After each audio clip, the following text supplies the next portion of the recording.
Hello everyone, I am Julian Morris with the Channel 5 News. In the headlines, government looking to cut back on a $600 million import bill. The World Bank pledges to help build on post-Hurricane Maria accomplishments. And Prime Minister Skerrit promotes livelihoods in agriculture for Dominican women. The details coming up.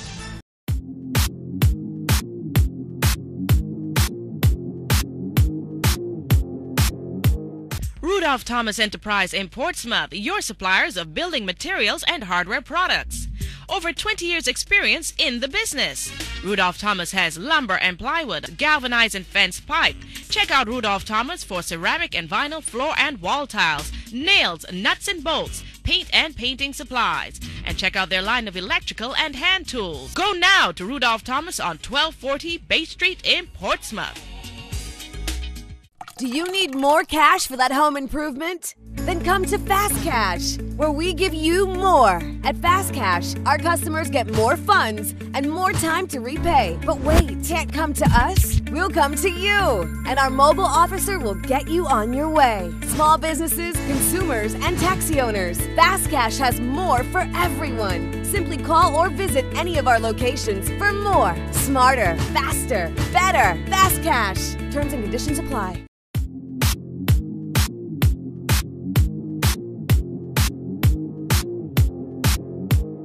First up in the news, government is on the drive to reduce its $600 million import bill for 2016-2017. Andrea Louis reports. Director of Trade Mathan Walter pointed out that in the weeks and months shortly following Hurricane Maria, a lot of money had understandably been spent on importing goods into the country. The high import bill has always been a concern of government, and by the first quarter of this year, over $300 million had been spent on imports. For 2016-17, it was just over $600 million. That was in imports of all products. This year, 2017-18, into 18, we imported about $300 and something million worth already. But that is in all products import, including food. That was a concern because, one of the things that I believe that we have to constantly try to do is what I call import displacement, where you manufacture particular products, so that you would have to import less of them. Because every time that you import, you send your money out of state. The trade director says one of the areas the department will be looking at keenly is how to assist the manufacturing sector to help reduce the level of imports. From the Division of Trade standpoint, we have been working on doing analysis of products that we have the capacity to produce in Dominica, looking at the importation of those products. And we hope that, we could look into getting investments in those particular areas. So just one example, fats and oils, cooking oils, for example. In 2016, we imported more than $3 million worth of cooking oils, different oils, vegetable oils, etc. But we have an alternative, coconut oil, substitute them. That if we invest in it and we market it properly, its health benefits and all that, which now are being widely known, then we could be able to hopefully displace some of that $3 million. As regards the export of agricultural crops and other products post-Hurricane Maria, this has been increasing over the months. In relation to ginger, for example, another one of our crops, in January alone, we had exported about 24,000 pounds of ginger. Tanias, we were in the thousands, but maybe about 5,000 pounds being exported out of the country. If we move forward to some of our manufactured products, such as enamels and paints and all that, we exported since Hurricane Maria, at least between September and February, just below $1 million EC worth of exports in those particular products from Harris Paints. Aggregate and cross stone and all that, which is an export product of ours. Some people don't see that, but it is. We exported over 200,000 EC worth of that product. Prime Minister Skerrit has announced plans to place greater emphasis on women earning a livelihood in agriculture. The Prime Minister says he has engaged the Minister for Agriculture, Reginald Austrie, to identify 50 women in the first instance who will be empowered to cultivate white potatoes. Mr. Skerrit says, as is done in Belleville-Chopin, these women do not necessarily have to farm in the mountains. He believes they can do so right in their backyards while taking care of their families. The Minister mentioned about the white potatoes, and it is something that the government is going to put tremendous attention to, and to look at the science involved in causing these potatoes to be grown year-round, because now we have it as a seasonal crop. And we have done similar interventions in the cultivation of yams. Yams used to be seasonal, and with new technology and science, it is now year-round, a year-round crop. But the important thing about the white potatoes, as I've seen in Belleville-Chopin and Girardel, and in Calibishie, the heights of Calibishie, is that it is a potentially great opportunity to employ women in agriculture. Mr. Skerrit believes the 25 million US or 67.5 million EC from the World Bank is a significant investment in agriculture. He says if the interventions are properly implemented, this could mean a huge leap upward for agriculture in Dominica. This, he believes, could lead to a reduced food import bill and increased foreign exchange. I agree with the Minister that we need to improve on the statistical collection of data in respect to agriculture, because I've maintained publicly, because I have no part to play as Minister of Finance in the preparation of the statistical report, and therefore I can criticize it, as I've done.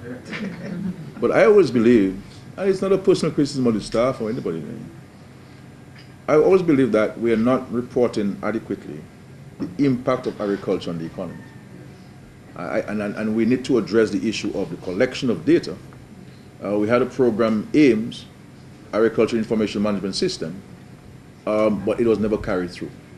And this is why we created the agricultural regions. And the intention was that the extension officers from the field would have a region, they would input the data in the offices in that particular region, and it will be transmitted automatically to the central system in Roseau, so that we have information, data at our fingertips. Meantime, the farmers of this country have come in for commendation from the new Minister for Agriculture, Honorable Reginald Austrie. Making reference to statistics, Mr. Austrie says 8 months after Hurricane Maria, farmers continue to demonstrate resilience and commitment to feeding the nation and building back the country. The record shows that post-Maria, over 266 acres of dasheen have been planted or replanted, 94.35 acres of yams, 105 acres of tanias, 74.36 acres of sweet potatoes, 17.49% acres of passion fruit, 13.22% ginger, 58.4% bananas, and 146.93 acres of plantains have been cultivated. Very significantly though, for the first time of production in white potatoes for the last 30 years, this year we harvested our biggest crop of 5,500 bags. Mr. Austrie says data from the agriculture sector does not always reflect the true contribution that agriculture is making to the country's gross domestic product. But he believes the current figures are encouraging and agriculture is on its way back. It is my understanding that the abattoir is reopened, processing local meat, poultry and pork, and that fish catch is increasing. I understand that we have exported about 10,000 pounds so far, post-Maria. In that regard, I'd like to recognize the hard work of the staff of the Ministry of Agriculture and the resilience of our farmers. It shows that not even a hurricane like Maria can stop the commitment and the resilience of our farmers in this country. Austrie has also applauded the leadership which he says his predecessor Johnson Drago has given to agriculture, especially after Hurricane Maria. The World Bank's practice manager for food and agriculture in Latin America and the Caribbean says in spite of the progress made so far in building back capacity since Hurricane Maria, Dominica still has a long way to go. Dr. Priti Ahuja, who was part of a World Bank team in Dominica last week for the signing of 2 agreements to fund agriculture and housing projects post-Maria. She says she was pleased to hear of the replanting and rebuilding back capacity after Maria in agriculture, which the Deputy Prime Minister outlined, but there is a long road ahead. We really need to focus now on how we can look at all the dimensions of preparing, planning, getting information, getting systems ready for the food system writ large, because the food system is not just something that stops at the farm gate. It's all the suppliers of inputs, all the infrastructure, it's all the processors, the exporters, the agro-logistics that are associated with the agricultural sector. So I think that if we take the food system in its entirety, this is so critical to get it right, because it's in so many ways an economic engine of the country. And we are delighted to be here to support and partner with you. Dr. Ahuja says the World Bank's mission is not just a technical one. She says her team believes in and want to help Dominica achieve its goals. And 2 agreements signed between the World Bank and Dominica last week for housing and agriculture, totaling $65 million is just part of a wider financial package from the World Bank. Dominica is expected to receive additional World Bank funding later this year, but this time for infrastructure. The World Bank's country director for Caribbean countries made the disclosure during last week's signing ceremony. Very soon, within this year, these 2 projects are $65 million. I'm very hopeful that in the coming few months we will be able to sign a 3rd project agreement to provide you additional financing for the infrastructure side. That will be up to the tune of $31 million, and further on the geothermal side as well. So this does represent, from the World Bank side, the highest ever financing for Dominica, and it is because we believe that your needs, I would personally like to even do more, but you have other partners as well who are deeply committed, and I think we can really contribute to your aspirations for becoming a climate resilient nation. The World Bank team says its goal is to actually demonstrate the experience of Dominica as a case study to the world. That's the offering I'm making to you today, Honorable Prime Minister, and that is why my team is here, so that we can together work with you to help you come closer to your aspirations of resilience and climatic resilience. The second point I wanted to mention is on the implementation. I think you mentioned very clearly, Honorable Minister, Deputy Prime Minister and Minister of Agriculture, that the whole issue will be delivering on time to the farmers. And that's delivery is not only for the agriculture sector, but for the full program of support that you're bringing forward. And we do hope that we can work with you and other development partners to help in the implementation arrangements for this really large opportunity and a challenge of resources that are coming your way already. You are watching Channel 5 News. More news after the break.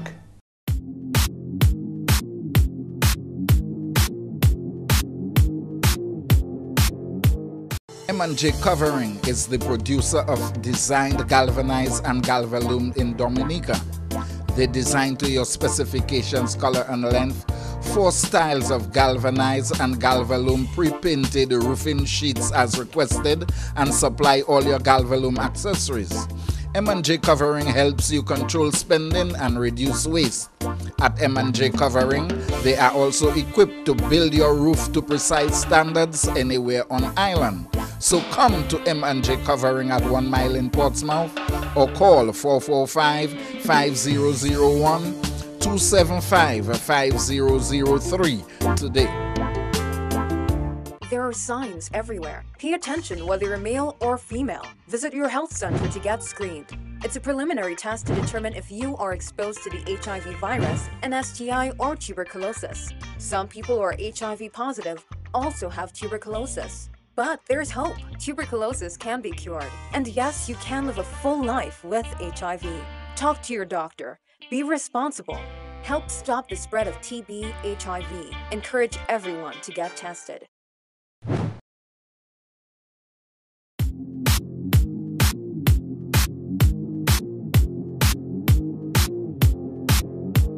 Thank you for staying with us. Managing Director of Bello Factory, Michael Fagan, says he was hoping he would be able to access funds from an outstanding Aid Bank loan to help him recover the business. The Aid Bank approved the $4.9 million loan for PW Bellaton Company Limited in 2014. Fagan did not disclose how much he had been able to draw down from that loan. However, he said he has approached the bank's management on accessing more funds from that loan to jumpstart the company. That was supposed to be a 6-month interjection. I was supposed to acquire that money and upgrade my plant and equipment within 6 months. The Aid Bank has held the money for almost 3 years, and they still haven't finished paying me.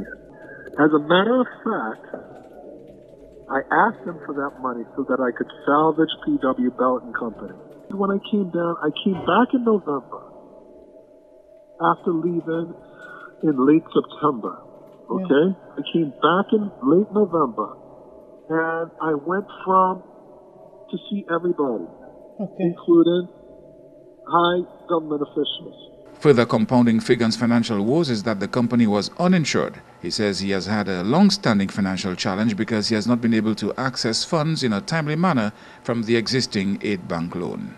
In 2014, I expected to get $4.9 million in my hands. Okay?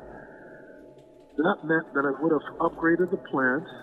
I took down all of my equipment at Bello so that I could do my roof and my floors. I stopped production because it was going to last a few months. I warned my customers that I wouldn't be producing for how many months, so put in their orders now. So why was the loan that way? Why was the disbursements being done that way? They had to give me an adequate reason, and until I brought in my lawyer, David Bruni, is the only time they started paying again. Even in this situation now, I don't have any insurance. I come to you, I say, look, we have X amount of dollars left. I would like to use that to salvage because my factory is so badly damaged, I require heavy equipment and men and stuff just to clean up, just to see if we can, just to see what is salvageable. And the important role that nurses play in economic and national development here was highlighted as part of International Nurses Day. In his address to mark Saturday's occasion, the Minister for Health and Social Services emphasized that nurses were indispensable in ensuring that government's national health goals were achieved. There is convincing evidence around the world, and of course Dominica is no exception, that investment in nursing leads to economic development and improvement of living conditions, which leads to more cohesive communities and productive economies. We at the Ministry of Health, and by extension the Government of Dominica, have recognized these elements as significant. We are aware that nurses are key players, change agents, and crisis managers in the implementation of our strategies to achieve the mandate of the Ministry of Health and Social Services. Daru says government recognizes the importance of the service provided by nurses and is working to prioritize the challenges they've been grappling with. I am pleased to declare our commitment to continue to support the nursing service, and we have been taking drastic measures to abate the situation, such as an increase by 100% allowances, special hurricane relief uniform allowance, an increase in pay rate of nursing sessions, and in addition, we have also revisited other administrative measures such as tenure of nurses, provision of transportation, and increase in the pool of nurses, among many others.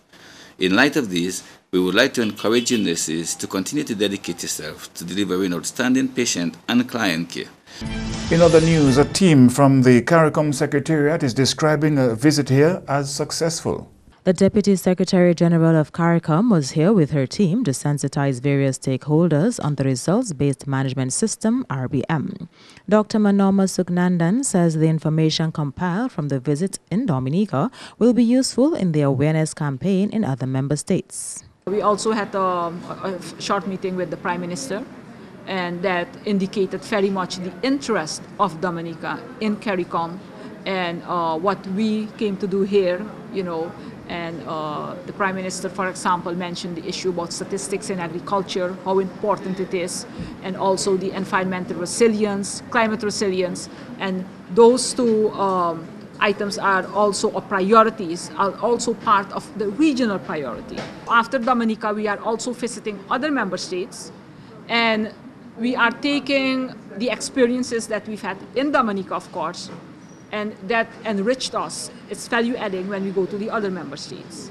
Vice President of a Sustainable Development Company in Canada also supports the use of the RBM in helping CARICOM attain the goals under its Strategic Development Plan 2015-2019. The RBM approach is very much focused on accountability for results, but improving not just the design process for programs and projects, but the implementation, the monitoring and reporting, so that we can continuously improve the implementation of our strategies, of our projects, of our programs, and therefore we give ourselves a better chance of achieving the goals that we're trying to achieve, whether it's at the national level and at the regional level, which are of course very much linked. So the idea of bringing the RBM approach to the CARICOM strategic plan is to better enable the region as a whole, as a collective community, to achieve all of these necessary and ambitious goals of the CARICOM strategic plan.